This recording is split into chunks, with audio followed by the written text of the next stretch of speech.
Hello everyone, welcome back to the channel. I am Mad Capper, and this is another video on Raid Shadow Legends, and it is this week in free-to-play. Little change in name on the series in order to respect one of my fellow content creators, Techno Viking. I'll leave a description link in the description down below. He's got a free-to-play Friday series.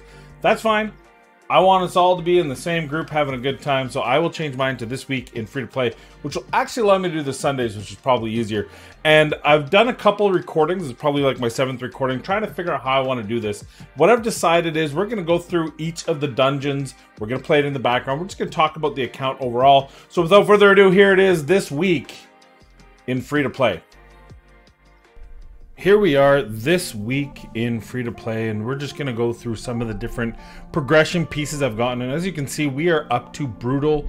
We have actually finished the campaign. You can see where we're at. Hallowed Halls, I got one more to finish, 3-star. And then the final campaign, we got a 3-star of that. Was having little problems on the boss, and I don't know about here. I could probably 2-man it, but keeping both alive might be a bit difficult. We'll try it probably at some point, but it's not a primary concern. The big thing is that I'm now able to farm 12-3, which we're showing here, which is gonna, that's gonna be my food creation piece. So we're really excited about that. As far as account progression, you see I do have Elaine at 6-star. She has been that for about 24 hours. It is Sunday, April 4th today, and we are excited to have her at that ability to be able to progress. That's a major progression piece. Also, I am at level 40 on my account now, so that's a helpful one here. I showed the arcane keep here. It could have been any of the keeps.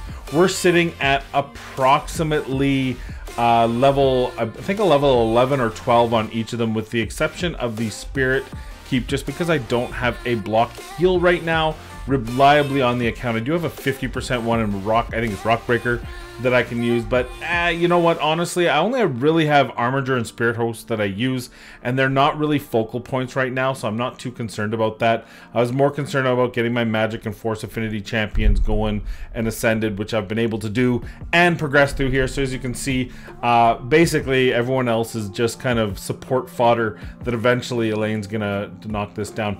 As far as champion progression, aside from the 6-star, you can see I have my War Maiden at 50. I put her to 50 as I brought up 2 50s before going to a 6-star. So we have her at 50, and now I've just gotten Apothecary up to 50. My next one will be Chaplain. You can see she's part of the progression. And then I think my 5th one will be Armiger, because I feel like those 5 well-geared can progress me through the game in most areas. Affinity might be an issue, and we might have to look at some specific changes for that, but for the most part, pretty happy with what we have here. I actually went through this twice. I forgot that I went through the Arcane Keep twice, and the reason for that was I actually passed the level pretty easy, so I thought, well shoot, let's just go to the next level and see if we can progress through that one too, which as you can see, obviously we can. So like I said, overall pretty happy with the progression piece here. We do also have a Gala Long Braids. If any of you saw the short that I put up a little while ago, Plarium did troll me by giving me a Gala Long Braids.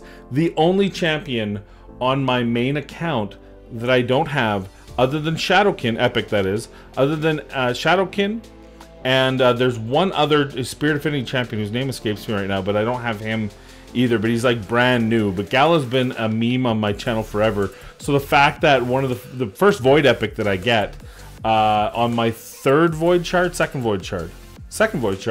is a Gala Long Braids is pretty freaking funny and fantastic. She'll be pretty good progression. I don't think I need her right now, but maybe when we progress in Arena a little bit, when we push through needing gosh, I would probably say if we can go without Spirit Host as a speed lead, so that means getting Apothecary much faster. If I can do that, or we get to the point where we have someone who can dual purpose a position, I might bring Gala Long Braids in with Elaine for double nuke. It's very, on a free-to-play account, it's very difficult to do that, but as you can see here, Ice Golem, talking through it, not very exciting, but you can see we get through there pretty easy. And that's the level, I believe, level 11 I'm at. So the spider here, this was a bit tough. I thought I could get to the next level, just can't quite do it. So this is the level. We sped this up to 225. It is a long, arduous climb. I think for spider progression, based on the team I have, Chaplain's going to be the key, because she's got a very strong AoE. My problem is, and it's going to be no shock to you, rare books, right? I've been using dupes, farming dupes for my War Maiden to progress her. She still needs a cooldown book. I'm hoping, each time I hope that this is the one that I'm going to get there. But if I don't get that, I'm eventually going to need to use rare books on her. Plus, I need Apothecary for his cooldowns. And then I can look at Chaplain. And that makes it very difficult. I don't know. It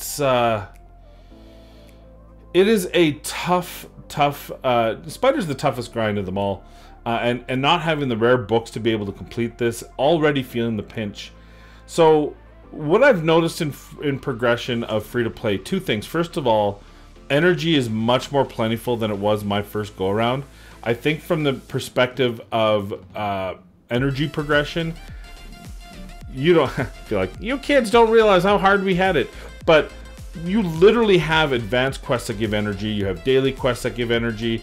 You've got better progression in your daily login rewards. We had big gaps in between our login rewards for those of us who've been playing since at or near the beginning.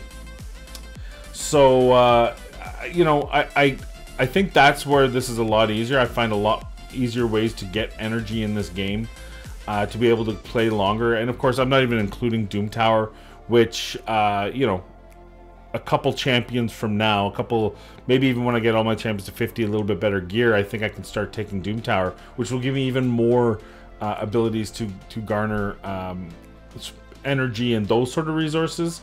I think the flip side is definitely rare books seem to be harder to get than they used to be. And I don't know if that's a case of it just being more difficult, or whether it is a case of I'm just progressing differently than I did back then. Maybe I don't know about more quickly or what. It's been so long. It's almost been a year and 3 quarters. So yeah, it's hard to pinpoint which of those two scenarios is right, but I feel like it's easier to get energy, harder to get books. And I think a lot of people are feeling the same way. And that's why a couple of the progression techniques that I recommend, there you see we finished our dragon. This is the highest level of the Fire Knight, very difficult because the shield keeps opening and closing. So you have to be able to fight through the shield, which is so difficult in this especially so early on, for that to be 10 already. And Apothecary is such a champ in this in all levels. You can use him right up to 20, but you see I wasn't even able to open it here. We got to get really lucky where we're getting the triple hit, the double hits, and slowly we'll open it up and we'll start getting some. Start getting somewhere there. But basically I'm hitting, my best damage is almost hitting through the shield, and of course I don't have block heals, so it makes it even more difficult for us in the Fire Knight. Anyway, get back to the train of thought I was talking about here. Is I feel like progression in the free to play the second time around, you're a lot more efficient, and so adding to those efficiencies and hopefully paying it forward to first time players is going to help it a little easier for them. And I think that's part of the resource hit, is because we know all the bad things we did, all the wrong, incorrect things we did the first time, and so we're not going to repeat them. We are forcing ourselves not to repeat those mistakes, and so we are progressing quicker, right? I don't think I was at this point of the game 2 weeks in last year, or not even 2 weeks in, a week and a half, 10 days actually. I just got my Jizzo, which we fed, because you're kidding me. Which I guess is, we get the first 5-day reward, which is Shaman Feder. Second 5-day reward, Jizzo. I probably shouldn't have fed him because of Faction Wars, but that's so in the future for me. It's not something that I need to think about in the first 10 months of this game, getting end game like level 21, and I think by then I'll probably have enough lizardmen and all the rest. So there you go, 254, stage 7. I am not able to get to stage 8. So now let's talk about some arena. This is the big hot button, but I'll you know, and we fight some here. I think I should have left. Yeah, this first one is the one I lose, but you know, my point was, look, there's 3 epics, a rare here, and I just got unlucky with that stun. If I would have been able, you know, if my spirit host is healthier, I bring in the block debuffs and we're fine. But because I get stunned there, I lose. But I fight a lot of different groups here, some with 60s, some with 50, some with multiple 60s, and frankly, to me, the number one way I choose my opponent is whether or not I think I'm faster than them, and whether or not I think they're tuned. I can take a hit from most starter champions, so I could care less if their starter's faster than me. I survive, and I can turn that around. As you can see here, being hit by them wasn't a big deal. Shaman isn't a big deal. She can revive all she wants because that champion revives with no 0 turn meter and just dies again. So, you know, there was an example with 50s, but I think I also bring in a level 60 here.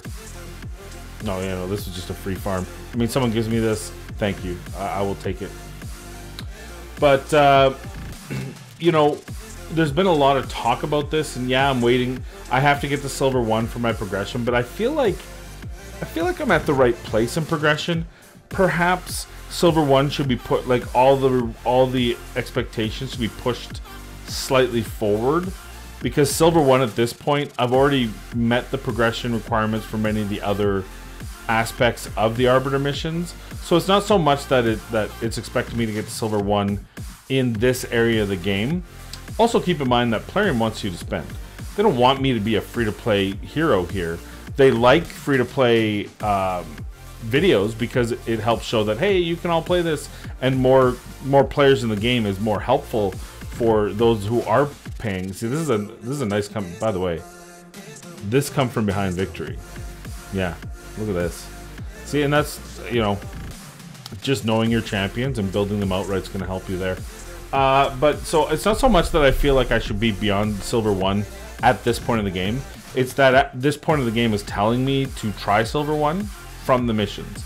So I would think even if that was pushed to a later stage of the same kind of run of things, it would feel a little bit more natural, because honestly, at this point, getting to silver 1 would require me, more so than levels, it would require me better gear on the rest of my champion. You see, I lose champions so often. My Apothecary looks like he's a pretty solid point in his game here. He's got relentless gear. Obviously, my Elaine is surviving and keeping alive and killing champions, but the other 2 need better gear to stay alive through a hit. This was an interesting one with Ghostborn. I was a little bit concerned, but here again, what are they trying to do here? They put Ghostborn as their lead, who's an accuracy lead. I can't remember if it's all battles or arena, but why does he need accuracy? He has no debuffs. Who's he debuffing with? Is he gonna try to kill me with poisons? And, you know, the one ability that you need for Ghostborn is to debuff, and it can't be resisted. So why isn't he going first for them? Why is he in their lead spot? This is mistakes you make. You know, based on those 4 champions, one of the starter champions should have been first to give the extra HP. It would have been better off for him. So, you know, you see all those issues. Now, the final thing is the clan boss. This is normal speed. We're going to stop talking here. I want to thank you for joining me for this week in Free to Play. And we'll see where we are next week. We'll do the same sort of thing. I hope this version is useful to you. It is me talking a lot, but at least you can you know, mute me or not pay attention to me and see the progression we're doing in the game. If there's anything at all you want to see from this series, let me know. Just give me a shout in the comments down below, and I will do my best to facilitate and see what we can do for you. Otherwise, I want to thank you for joining me in this video. I want to thank you for watching it. Please like and subscribe, and be kind to one another. Stay safe. We're almost there, and we will see you in the next video. I leave you with my amazing 2 million key. Well, you know what? We're not gonna even leave it with that. We're just gonna play it out because it looks like we're just about done. So thank you. Be well. Stay safe. and we'll see you in the next video.